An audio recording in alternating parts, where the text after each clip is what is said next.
wasting so much energy by thinking about the past and talking about the past and looking at your current situation from a negative viewpoint. You're wasting your energy. Okay? And if you're worrying about your future, you're wasting your energy. I remember one time I was at an event and we were running, and Bob Proctor used to always do these Q&As over lunch. It'd be a VIP lunch, and then if you were a VIP, you got to go in there, and if you got a chance, you might ask Bob a question. I'll never forget it. This guy said, "Bob, I just don't have any energy." And Bob's answer was really short. And he said, after that, he said, "Next question." Guy said, he kind of had a bit of a backstory, a bit of a preamble. He said, I just don't have any energy. And Bob said, "Energy comes from desire." Next question. That was it. Energy comes from desire. Not desire about the mistakes in the past, not desiring how badly it's going to go in the future. Desire for how you want to be, how you want to live, how you want to express yourself. Something in the world that's wrong, you want to make right. Helping others, serving others, whatever.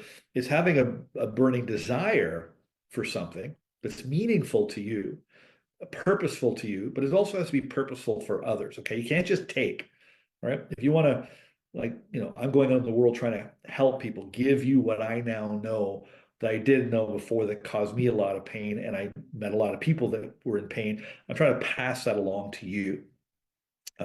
And I do it for me, but I also do it for you. Okay, it's a two-way transaction. It's got to be good for you, and it's got to be good for me. It can't just be good for me. And it can't just be good for you. It's got to be good for both of us. Your ego likes to keep you in the past. It doesn't like the future. It doesn't like change. Your identity is created, dictated by the past, right up to where you are right now. And so a lot of people have an identity crisis. They feel like they've lost themselves.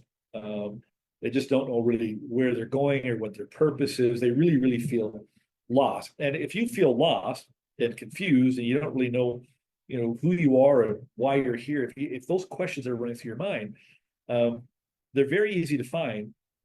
When you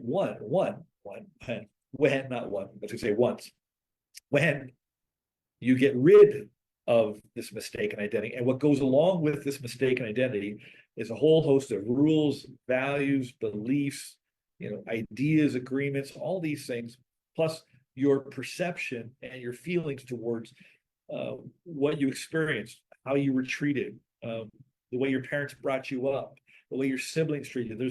There's this whole identity crisis that's got formed.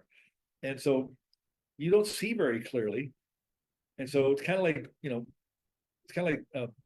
trying to, find the plug. You can't see the plug, and you're reaching around the dark or behind the couch.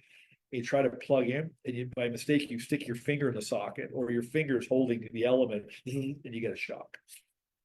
So you're probably, one of the problems that's causing your burnout, your stress out, being stressed out, is because of this mistaken identity.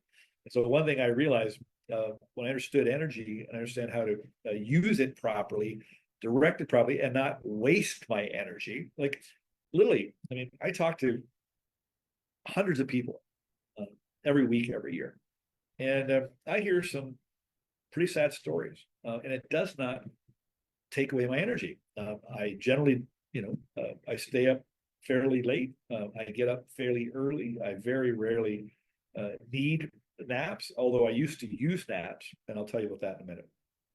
But I have a lot of energy. And so energy just is, it's either in a negative polarity or in a positive polarity. All right. It's either you got low energy or you have high energy.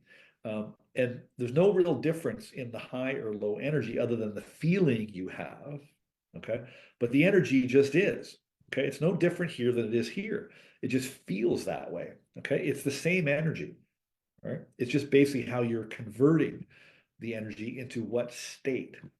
And so we really got to get that straight. And so one thing I discovered is that if you understand this self-image problem, because again, what I discovered is I've got this machine, my mind, it directs my brain and nervous system. It's governed and limited and directed by my image of myself, my identity. And all of my identity was formed from how I was treated and what I saw and what I learned and what I experienced and how I reacted and responded to my successes and failures formed an identity, formed an image of myself, and that continues to govern myself and limits myself too. I'm still really holding myself back in a lot of ways, but I keep trying to, use the energy more wisely, adjust the self-image. And how you do that is by taking action. Like coming on here is taking action. And this is going to help you or somebody else. And then I'll get a reaction. And that'll build up my confidence, and that'll confirm my identity that I'm on the right track with who I think I am, what I think I'm supposed to do in the world. So here's a few tips for you, okay?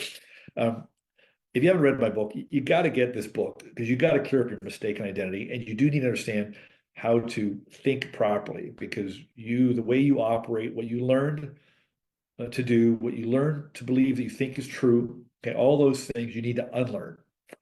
And then you need to relearn how to operate your mind properly, like I said at the beginning, but you're going to have a hard time relearning how to think properly, i.e. not worrying about the future and not thinking about the past.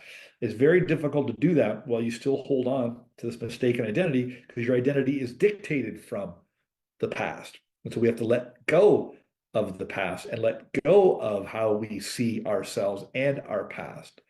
And when you do that and you clear up all this crap, this mental debris, then you stop and you're all of a sudden you're standing on solid ground and you just go, God, it just feels so good to just be myself. And you calm down and you relax. And when you're relaxed, you're more creative. Okay. And then you're more equipped to deal with your problems or handle them as they come along. So a few things I think you should do is obviously, let me help you clear up your mistaken identity, whether it's reading the book, whether it's working with me, going through the course with the book, whatever it is. But, do not keep holding on to your way of operating if your way of operating isn't producing good fruit.